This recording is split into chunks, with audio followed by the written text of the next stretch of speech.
Do you want the honest truth? We do. The honest truth, there's a book called Curse of the Cup. Until a Protea plays a left-arm black spinner at the World Cup, we'll never win the World Cup. Go out, I promise you, go out, read that book, Curse of the Cup. I've heard about it. It's an amazing book. You know, it's so, until the Proteas play a left-arm black African spinner in the World Cup. Sure. Dope.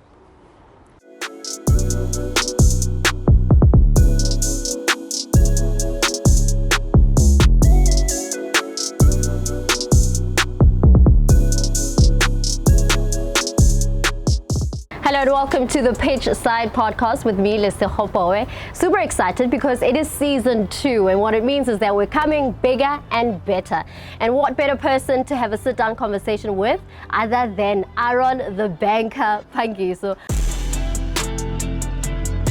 To the English of the Kung Fu movies, you know, the what, you know.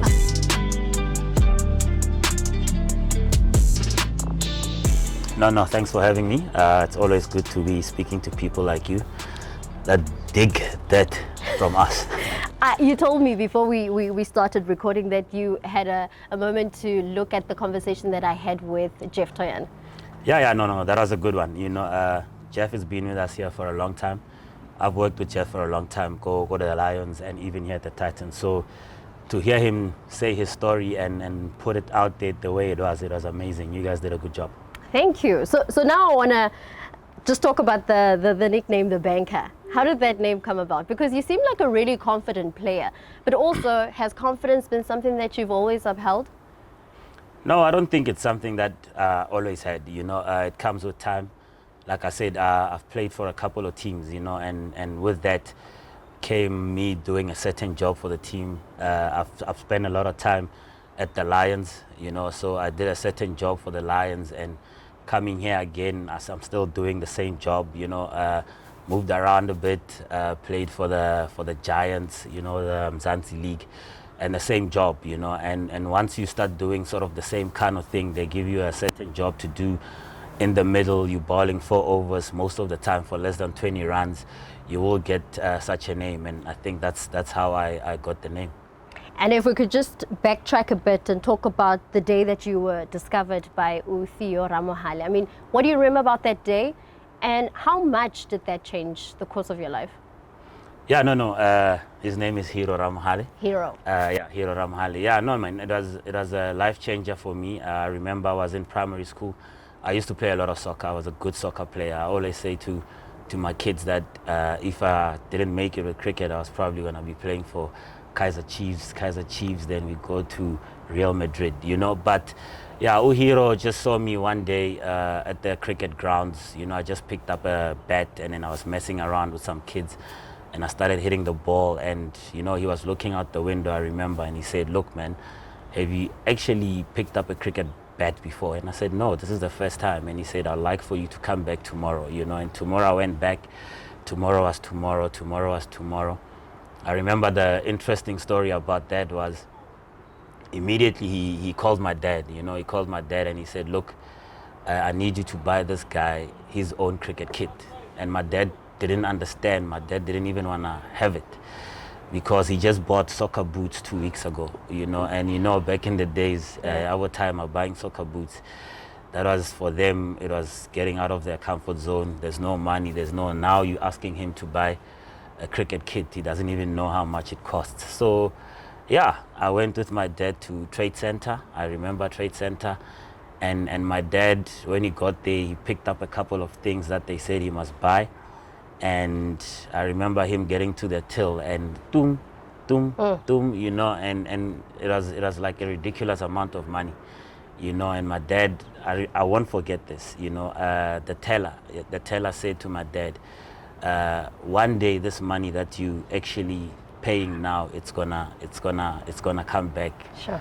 in folds, you know. So I won't forget that story, you know. And my dad, I remember even playing for the Proteas, you know, he always reminded me of that story, you know. And that was very proud moment for me. And when you have a conversation with your dad, was it something that he saw in you, investing so much money in your talent, especially not having to come back from an environment where there was a lot of money lying around? Kunku? I don't think it's something that he saw. I think it's what the late Hiro Ramohali did, convincing him that, look, take this chance with this boy. I can see something, and I think my dad also took a chance. My dad just wanted me to play soccer, to be honest, like I'm saying, Uguti, for him to buy the soccer boots, it was him saying, Uguti, I believe in your ability in soccer and all of that stuff. So with Hiro having a chat with him for 30 minutes at the school and saying, do this for this boy, it will pay off, that was something. My dad only got to understand about cricket, I think, years after that. I think he only realized that there is something here because after 2 years from that conversation he had with Hiro, after 2 years, then I got a scholarship to go to CBC, and that's when my dad was like, oh wow, cricket, it's actually something here, and he started giving himself time to learn about the game and the ins and outs and all of that stuff. And let's talk about you transitioning into getting that scholarship and how life was as a young Phangi being part of that school. That was difficult. It was difficult years coming from the townships. Gokreshe was always Sotho, Zulu, all of that. Primary school, same thing.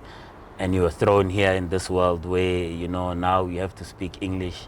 We're used to the English of the kung fu movies, the what, so it was very difficult, to be honest. I think the first 2 years I struggled a lot. I was always a smart guy, books wise I was good, but the first 2 years, the language, how we communicated with teachers, and I think also some of the teachers that were at the school, they didn't understand, or they didn't even give us a chance to say, look, these guys come from a certain environment, so let's just be a little bit patient. So for those 2 years, they were horrible. Always felt myself, I was caged up, get to the hostel, you can't really spend time with other guys because they're also in mentality, man, I'm not gonna say rich boys, but these the guys, that they think that they rule the school, they don't also give you a chance, you try to say something, they laugh because they've got a little bit of something better than you. So it was difficult, but after 2 years, then I started finding my feet. Everything got easier, and then I made friends. I remember one of my best friends was Rob Walters' brother, Brian Walters. So he got me into the whole thing, and everything started just going a little bit smoother. So life just became easier.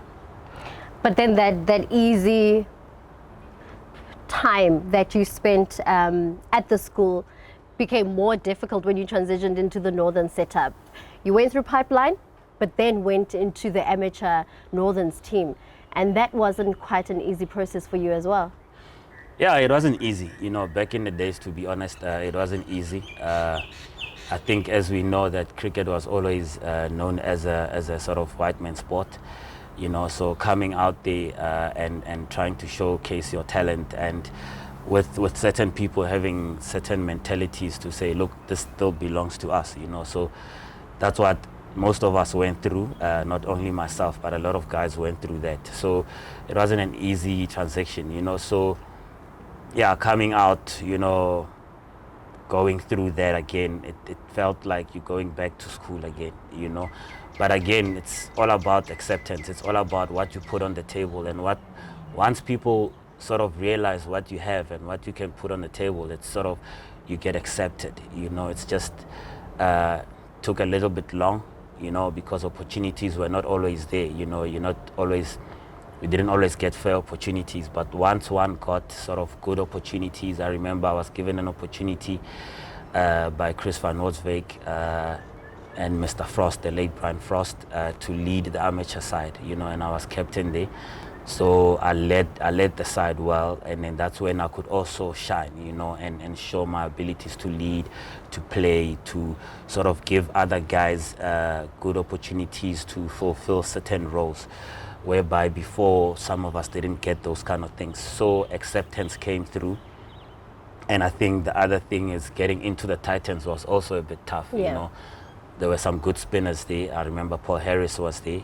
So I didn't get much of a chance, even though I was doing well in the amateurs, you know. I had to kind of make a choice to say, look, do you stay and wait for that chance, the big chance to come, or do you leave? And then I had to take that chance to go look for better opportunities elsewhere. But did you feel that you continuously waiting for more opportunities, especially with going into the Titan side, took way longer for you? Because if we look at you moving from the under-19 setup with the Northerns, captain was Faf du Plessis. You were given the new ball coming into ball first. But also you would imagine that you would transition naturally into the Northern setup and be able to be part of the Titans. But it wasn't the case with you. Yeah, it wasn't the case. Like I say, that there were good spinners, you know what I mean? And I know there were a couple of guys that believed in me. And remember as well, you can be good at a certain level under 19. And when you come to the big boys, you still need to find your feet, you know? And that's where I found myself. I remember coming from the under-19, SA under-19, I lost a bit of form because now you're dealing with the big boys. I remember you bowling to your Drossies, you're bowling to your Daryl Cullinans, you know, your Justin Kemp. Those guys were big names, you know, so automatically yourself, you get into your shell again. Am I good enough to be in this kind of setup? You know, was there anyone that actually walked me through the setup, you know? I would say, you know, I look at the guys that I played with, your Faf, your ABs, those guys were good, just as good as probably myself. But I think with their journey, it might have been a little bit different because they sort of had mentors to say, you know, you're getting into the Titan setup now, you're getting into the nets, be yourself, you know, express your talent and all of that. So some of us, or myself, I didn't get that. You sort of thrown with these big names that you always saw on TV. You know, you bowl your first ball, Daryl Cullinan comes hard at you, boom, 6, you know, second ball. So confidence sort of breaks your confidence. Then you still need to build and find your feet. So you ask yourself, am I good enough to be here? You know that you're good enough, but like I say, there's a couple of sort of stages in a career where you have to learn and learn. And I guess I had to learn the hard way, bowling to those big boys, and I think it paid off later on in my career.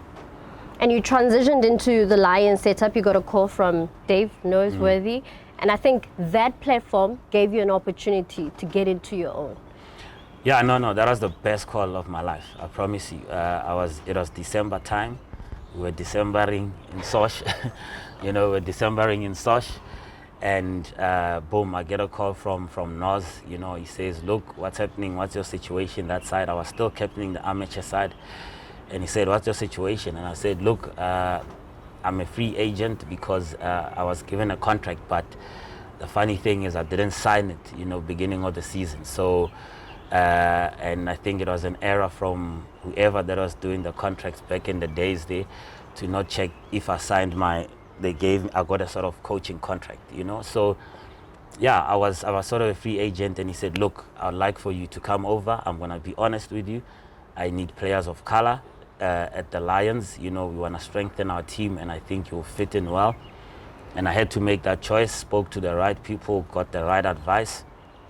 And I remember it was December the 2nd. You know, I packed my bags just across the road here. I used to stay here at the flat. Packed my bags, you know, spoke to the late Elise Lombard, and I said, look, thank you for the opportunities, but it's time for me to spread my wings. And yeah, Dave accepted me, and he said, look, I'm going to give you opportunities, whatever opportunities for this remainder of the season. What you do with it, it's up to you, you know. And I took that chance, and he did say, I'm not promising you a contract. I'm just going to give you every game that's left of the season, and you make something out of it. And he's kept to his word, you know, and I appreciate that. And I took the opportunities, and I guess after that, they thought there was something, and then I was offered a contract. And so when you hear a coach openly say to you that he's specifically looking for players of color, especially when, as a black player, you know that oftentimes because of transformation and the quota system, players come into a setup and they feel like they're ticking the boxes. but not necessarily being part of the team because of their skill and their form. But you came into that, given opportunities, but you rose to the occasion. Yeah, look, what I appreciated about that was the honesty of a man, and that's why even today I still consult in him whenever I'm in trouble or whenever I need some advice. The honesty that he said, I need good players of color. And from there, if you look at that side, immediately I came in, Alviro was already there, and he signed your Tami Tolekile. There was a good bunch that actually grew the team and strengthened the team. I always say, in every franchise team, in every team, you need your players of color to be so good that the franchise can be good. And that's what he did. That's why I think the Lions at that time became successful. And like I say, I appreciate the honesty. I didn't look at it as he's using me for my color. I looked at it as he's being honest, he's giving me an opportunity, and I'm gonna take it, and what comes after that, then we shall see. And take us through just the culture and the team camaraderie and the spirit that was part of the Lions team. That was a good culture, to be honest. It was a good bunch of guys, there was your Mackenzies, your Zander de Brains, your Alviros, like I say, your Tami, all of those guys have been around. The mentality of those guys, how we thought the game, how walking into the change room as a youngster, they made you feel welcome. Alviro, I had played with Alviro here before. He left before me at the Titans, so he kind of knew what I'm about. So he welcomed me very well. And like I say, your Tami Tolekile also coming from the Cobras, Western Cape, trying to sort of revive his career as well. So there were a lot of guys that the Lions were not doing that well. So we knew that we needed each other, we will walk in the change room and, we challenge each other, in a good way.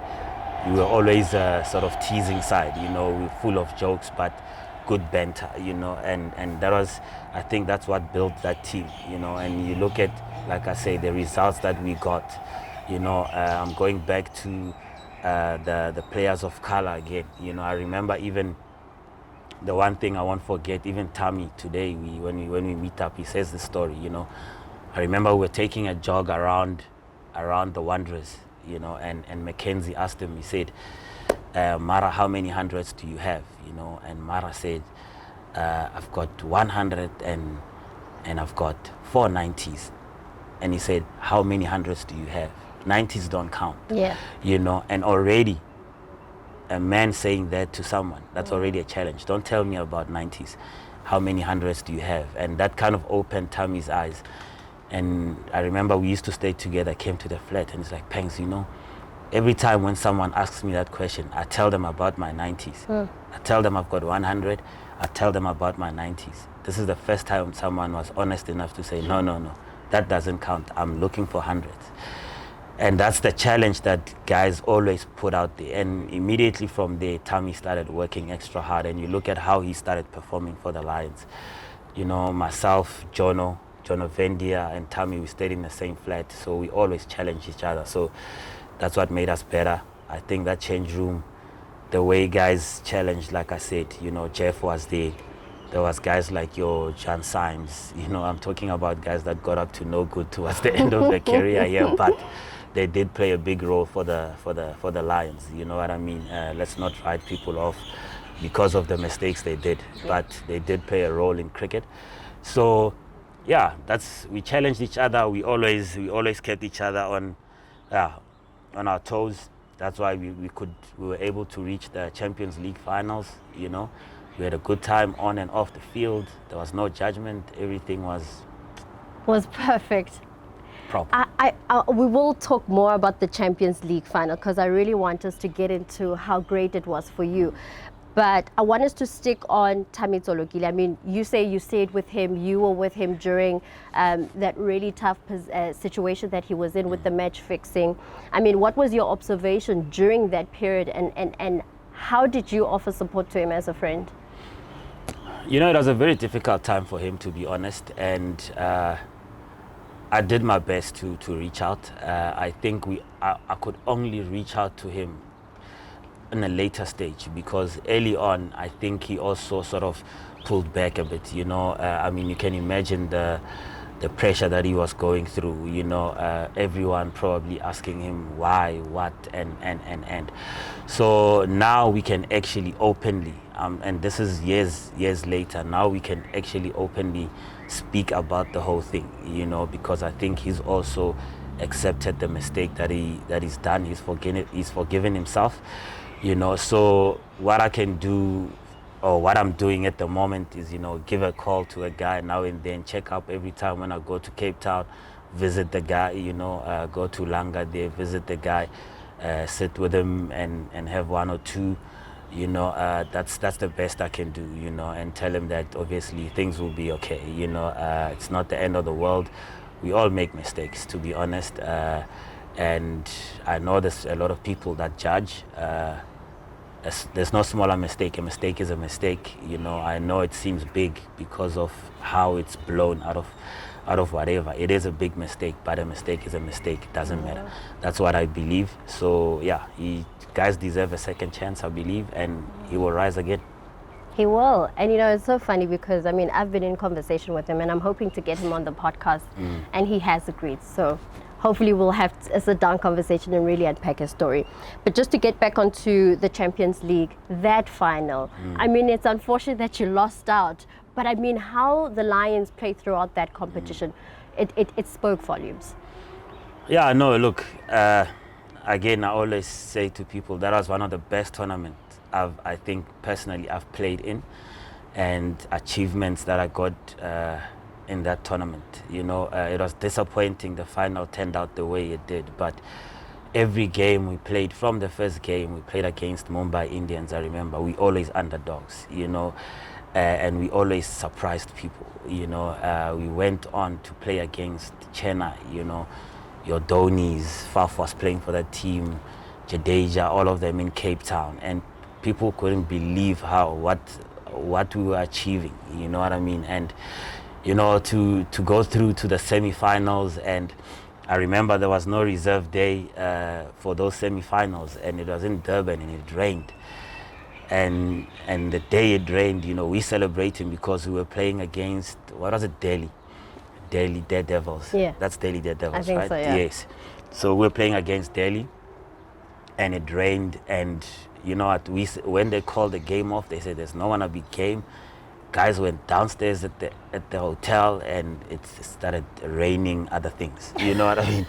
It started raining. I remember myself, John Symes, everyone, all the boys, and the next everyone. When I say everyone, your Mackenzies, everyone. We downstairs at the bar there, and we celebrating the win that was God given, And Alviro comes down and he says, guys, I want everyone back into their hotel rooms now. Before you go to your hotel rooms, we're meeting in my hotel. In my hotel room, I've got news for you. Apparently, they have decided that there's a reserve day.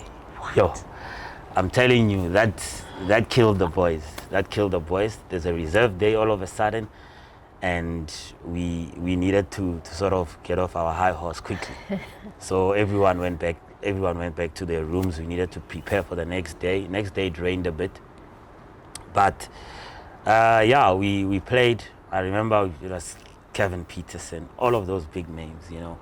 We batted first. We got 120, 125 or something stupid like that, and that's why I say the team spirit there, my man. It was amazing. We defended that score with our lives.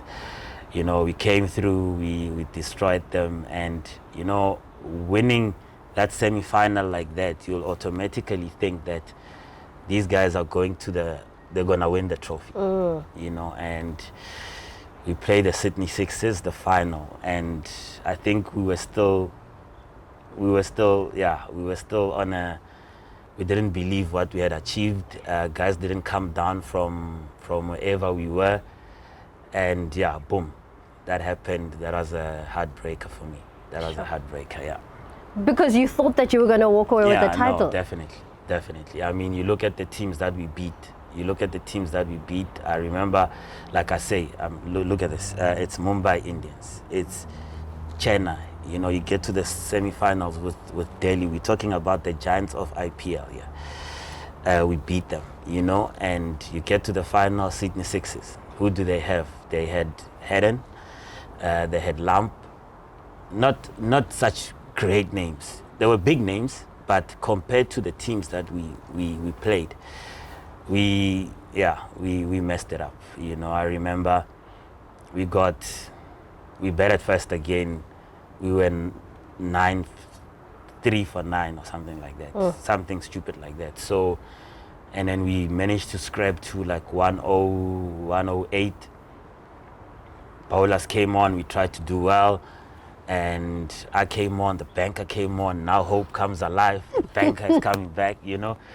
And my second ball, I remember, yes, Golam Bodhi. I don't know if that was part of whatever he did later on. But anyway, yeah. That's a joke. So I bowled my second ball, you know, dropped, what's his name, Lamp on the boundary, and that was the game. Because they were in it, and Sure. if we had taken that catch, we would have, I'm not saying we would have won, but we would have given ourselves at least a chance, you know, and then he dropped it, and from there, that guy just destroyed us. But yeah, it happens. But there were some nice positives. I mean, on your side with your personal game, I mean, you got the wicket of Sachin Tendulkar, and I saw your excitement was like out of this world. You remember that moment and how it felt like getting that wicket? Yeah, no, I remember it very well. Remember we played Champions League the year before, and Sachin destroyed me. Like, he destroyed me. I came on to bowl, and every ball, like, he kind of went for me. And you know, the second Champions League that year, my friends are saying, you're going to play Sachin again, he's coming for you again. And the first ball I bowled to him, I remember 4, boom, down the ground. And I'm like, yeah, it's happening again, you know? Deja vu. But yeah, I kept at it, you know, kept him quiet. The good thing about having a guy like your Tami Tolekile, he's so good because he's always in your ear. He kept on Sachin's ear, and me and him, we had that communication in Xhosa, you know what I mean? So we're speaking, this guy's getting irritated, Sachin doesn't know what we're talking about, and boom, that happened. No, that was a great wicket, to be honest. From there, I got a lot of calls from India, from all over the world. Wow. Sachin, how does it feel? You know, and I mean, me as well, I've been watching this guy play for India for a long time, and yeah, I got his wicket, so that was a great feeling. And now as we transition to another great feeling, that call up with the national side. I mean, where were you, what were you doing, and how excited were you to finally be able to wear that green and gold? Yeah, that was unexpected, to be honest. I remember during the Champions League, Viro coming to me and he said, look, the national selectors are looking at you, you know, so keep calm, do your best, behave off the field and wara. And I said, yeah, you know me, always behaving the best, you know. But yeah, when the call up came, I think I was at home, you know. I got a call from, I can't even remember who it was at the time, and he said, look, you've been selected. And you know, when these kind of things happen, sometimes they seem like it's not happening. You know, you get a call, you speak to the person, and you're like, okay, thanks, cheers. You know, you drop the phone, you carry on to, and then after 30 minutes, you're like, what just happened? You know, then you start calling people, you're telling people this is this. So I think that was the reaction I got. It wasn't one of those where immediately I so much just jumped up. I think, yeah, I've never been a person that sort of expected things to happen, or when I'm playing and expecting to, from a young age, I've never played to play for higher honors. I've always played to do what I can do here.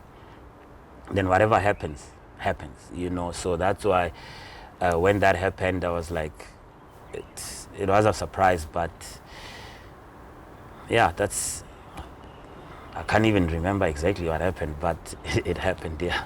So you get to play for the Proteas side, and you didn't expect the horror and the nightmares that you would experience as a Protea player, particularly as a black cricketer.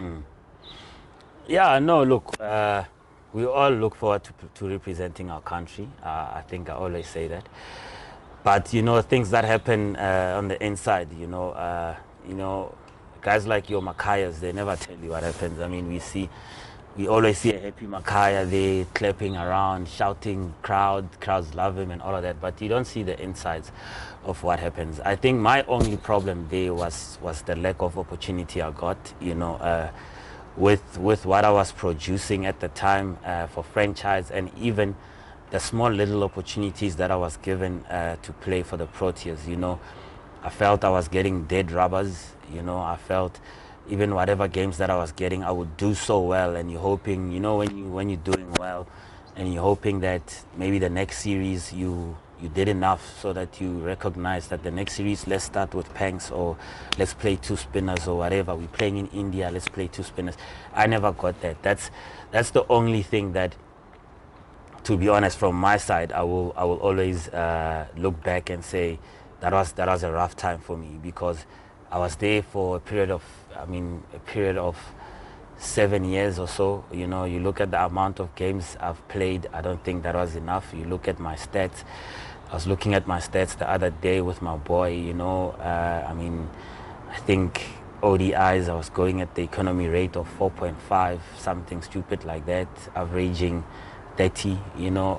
That's good enough for anyone to be playing more, you know. T20, same thing, 6.7 or something like that run rate, and going the average of like 22 or something like that, you know. So that's why I say, for me, opportunities, the guys were very good to me. I grew up with those boys, you know. I grew up with Faf. We played from the age of under 13 throughout, you know, your ABs, all of them. I was in a squad where there was your JPs, your Vernon. We all played under 19s together. So in that front, all was good, you know. It was just that I was fighting my own demons, because, like I say, lack of opportunity. You know, it's difficult to celebrate certain victories when you're not part of the victory. You know, it's easy for people to say, look, we are a team, we are a squad, let's all.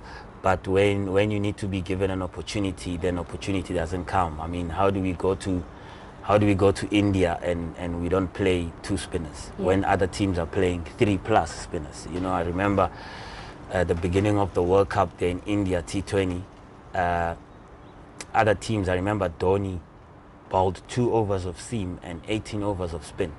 You know, our first 2 games there, we played seam attack, only Imran, and then we justified the whole selection by saying that JP is going to bowl a couple of overs of spin. So, you know, you look at that and you're like, what's going on? And then I'm given an opportunity, the same World Cup. That's why after missing out 2 games, and then I get one of the 2 games that I played, the last 2 games, I get man of the match. You know, so looking back, you know, I didn't have a personal problem with Russell, but I think he could have given me a little bit more chance there to showcase what I'm about. And I don't know if it was his call or it was your Linda Zondi's calls, you know, but that was my only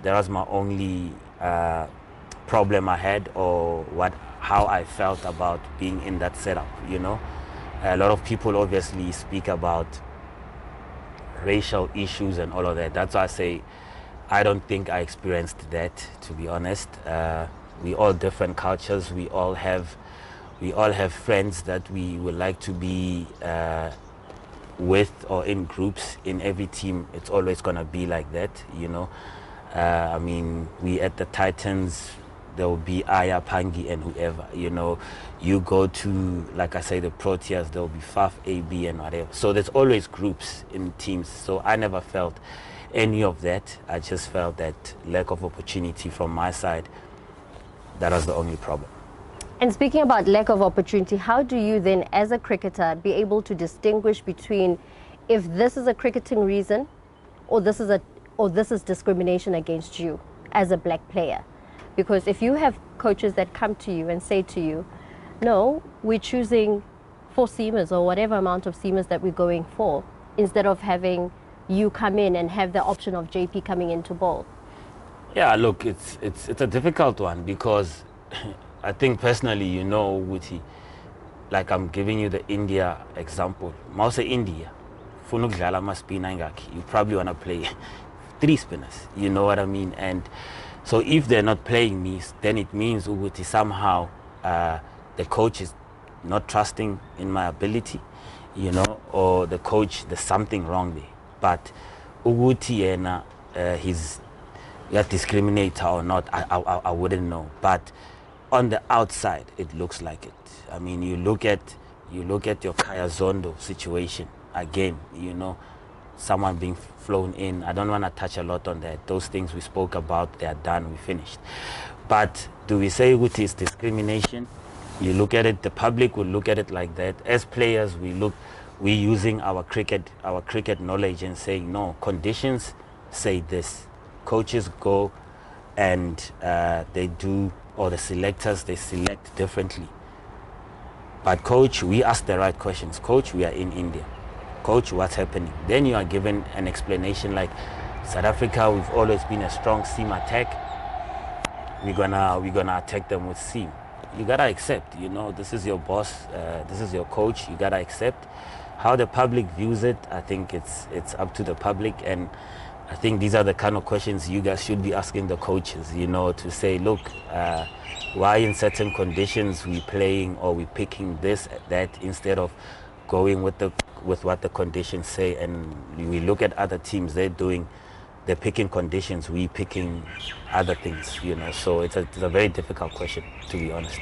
But you ended up coming in at the back end of that tournament. Yeah. And you came in, you got player of the match.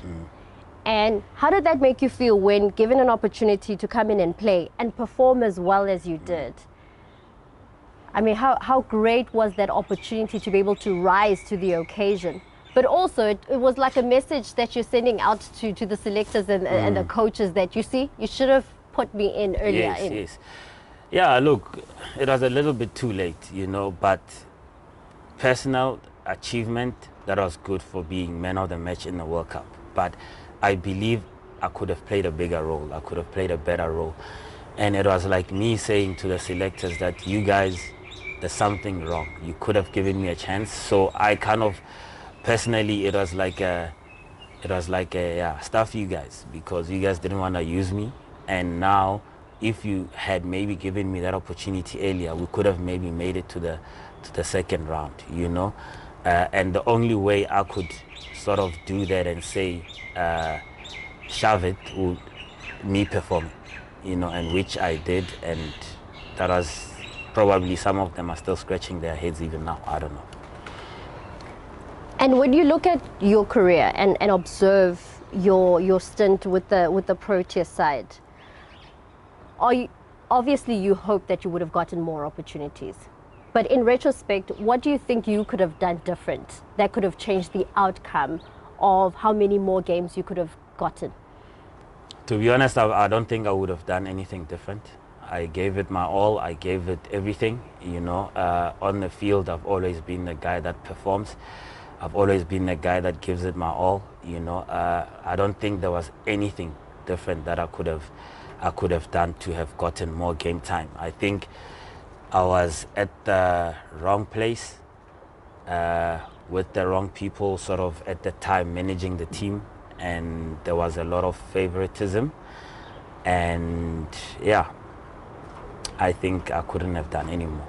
In retrospect, when you look at you choosing the career that you've chosen in cricket, do you sometimes look back and say, hey, maybe if I was a footballer, I wasn't going to be able to experience all that commotion and the nightmares you've experienced? Definitely. You know, cricket has given me so much. It has taught me so much. You know, cricket has opened my world to dealing with different cultures, different this. I've been to places and all of that stuff. But it hasn't been an easy road, you know. It hasn't been a road where culturally it was accepting, you know. And I'm not saying this to cause any volcanoes or havoc or commotion. You know, it wasn't culturally accepting. It's gotten better, much better. But I know if you had played soccer, it's like, it's funny because with soccer, you know, you get other races, other people coming into teams. You listen to Matthew Booth speak, and he says how Sundowns players treated him, you know. He says he was welcomed in the change room. He was part of the family, you know. And I think that's where soccer is different to any other sports. And I think you go to rugby as well, you listen to the stories of your seers and everyone else that came into, maybe it was back in the days, but people sort of have the same stories. But like I say, things have changed, and I hope they even get better, you know, they get better so that we don't have to be answering or asking these kind of questions. It's more yeah, you know, we feel like that, you know. And I think in soccer, that's what people feel. They feel like you know. And cricket, you sort of have to pierce your way through a whole lot of challenges. And yeah, let's hope it gets better than what it is, and it has improved a lot. And you spoke about those challenges in the SJN platform that was given to players that felt like they were discriminated against. I don't want us to get into that because you've already spoken about your journey. But after have gone through the SJN hearings, in retrospect, what are your thoughts on how things unfolded? Are you happy with just the hearing itself and what was done after and the results of it? To be honest, I don't think, I don't know if there was something done. I know people were put on stands to answer a couple of questions and a couple of things. But to what the players wanted to achieve, I don't know if the players were actually heard or there were actions taken, you know. I know there was a lot of people that spoke, but even if you ask some of the guys to say, what did you get? Sorry, any feedback, you know, I don't think there was a lot done. I know, like, as I say, there were people that answered questions and there were people that, but did people come forward and apologize for some of the things that players accused them of? I don't think people came forward. Where did people come and say, you know what, at the time I think I didn't know better? I don't think so. You know, it would have been nice for people to, some of the players, even coaches that were involved back in the days, to say, wow, guys, we hear you. And you know, at the time I wasn't even aware that this is how I'm treating you or how I'm acting. And for that, I would like to, you know, to publicly, not even publicly, give me a call and say, thanks, you know, to be honest, I apologize.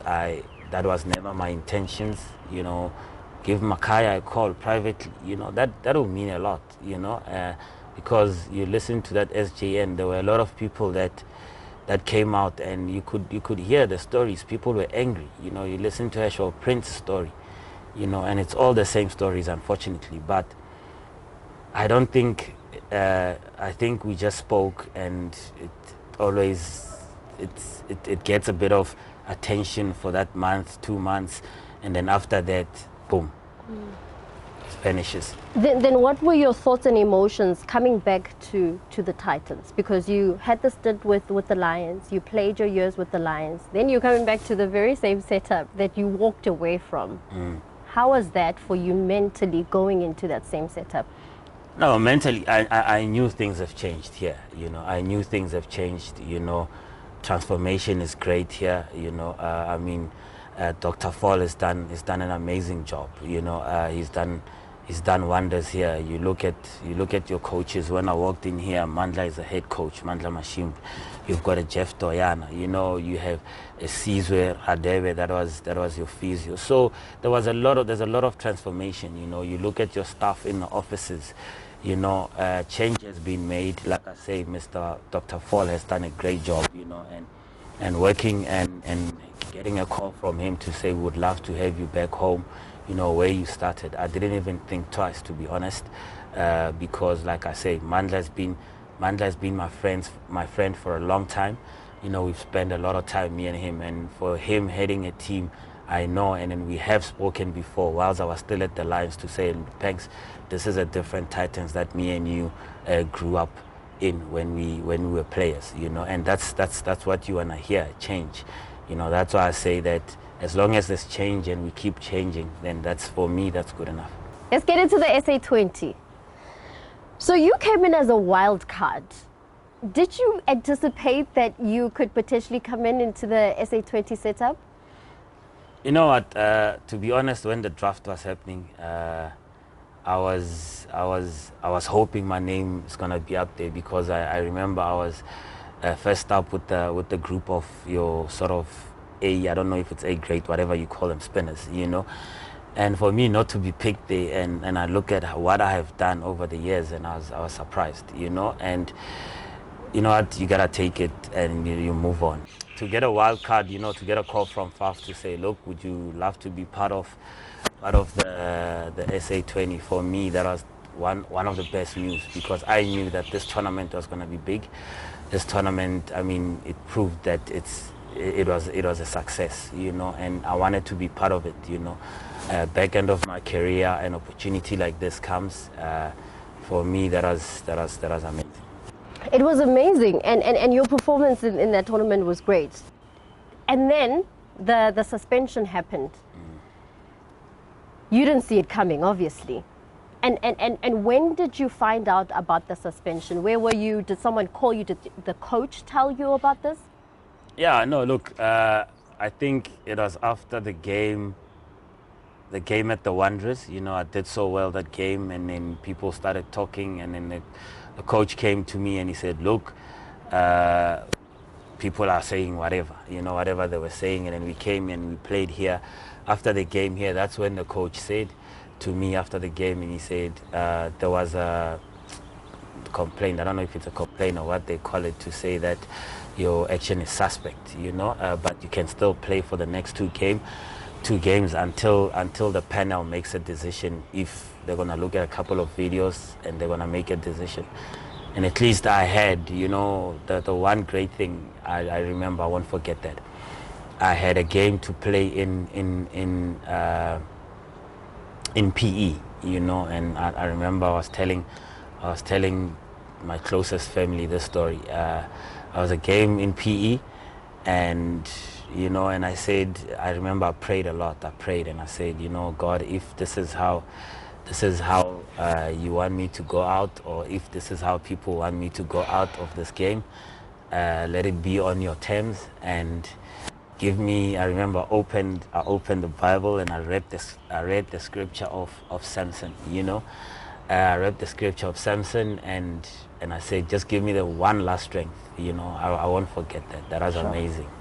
And that game I was man of the match, you know, and that was the last game I played. I played for the SA20. So yeah, that was unfortunate, you know, but yeah, I hope, obviously it was otherwise. I would have loved to finish the tournament, and yeah, maybe we'd be talking other things. Maybe one would have opened doors to IPL or whatever, you know. I felt that was the right time for me, but yeah, that opportunity was taken away. Yeah, but this was going to be my next question, to just try to figure out what was your mindset going into that game against the Sunrisers, because I mean, like you said, you performed really well, you got that forfeit, and it's great to just hear the story about how you just had a moment, you prayed, you went into it, got a forfeit, and that was incredible. But the beauty about your story is that then the suspension was taken away, because you had that session with Vincent Barnes. You worked in your bowling action. Tell me about that process and how it was. Yeah, it was actually me, and thanks to Vinny, you know, we worked hard. Didn't work for long. I think it was about 2 weeks or so, you know, and we took the videos back to the same panel that suspended me. And it was funny because they said the action was good, my action looked good, but I needed to go do retesting. The action looked good, but they're not sure of the speed that I'm bowling. So that was a bit of a funny one, and I tried to challenge it actually. Got some big dogs involved, some lawyers involved, but anyway, I was advised, you know what, let's keep it clean, and let's just go test again, and I tested, and it came through, and it was a good one. And but the amazing thing is that you remained within camp. You were part of Joburg Super Kings throughout the tournament.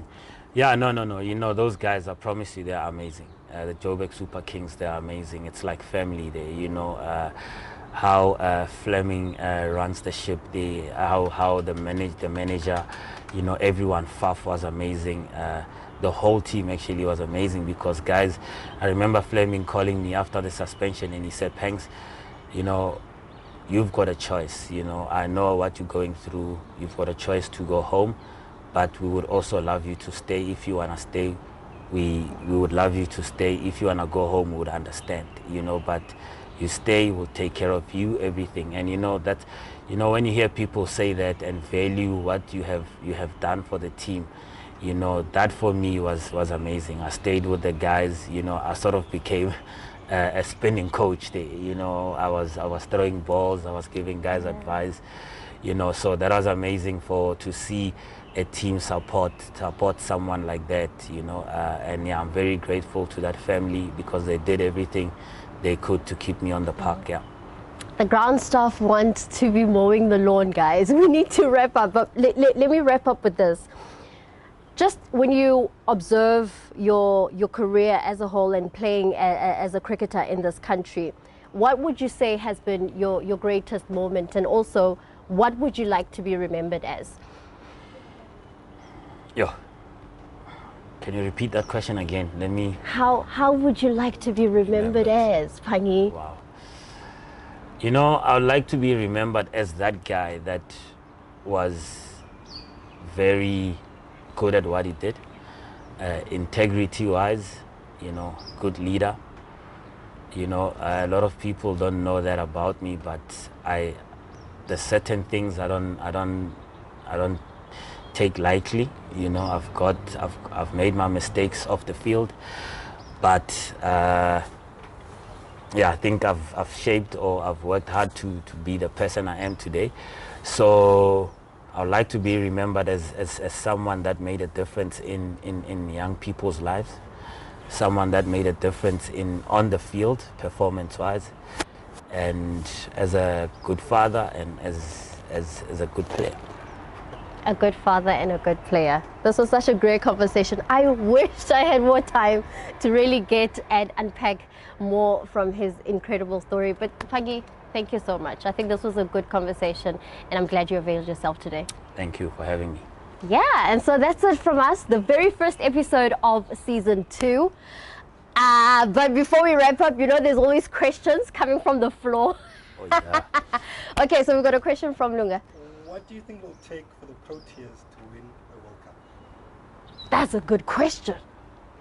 Do you want the honest truth? We do. The honest truth, there's a book called Curse of the Cup. Oh. Until a Protea plays a left-arm black spinner at the World Cup, we'll never win the World Cup. Go out, I promise you, go out, read that book, Curse of the Cup. I've heard about it. It's an amazing book. You know, it's so, until the Proteas play a left-arm black African spinner in the World Cup. Sure. Top. Read that book. All I'm saying is read that book. Left arm, so you're back to the Proteas. What are you saying? I'm producing. Should they bring you back? I'm coaching now left-arm spinners. I have to go and coach left-arm spinners. Look out for William Chokwe. I'm telling you, Wow. proper spinner. So William Chokwe needs to be part of the Proteas setup, and then we'll see us winning the World Cup. Please read Curse of the Cup. Your next episode, yes, come and hold that book like this. This is the book that Phangi was talking about. I've got that book. I read that book, and it's amazing. Wow. Curse of the Cup. You heard it from Phangi. Okay, let's wrap it up. Thank you, guys. Bye.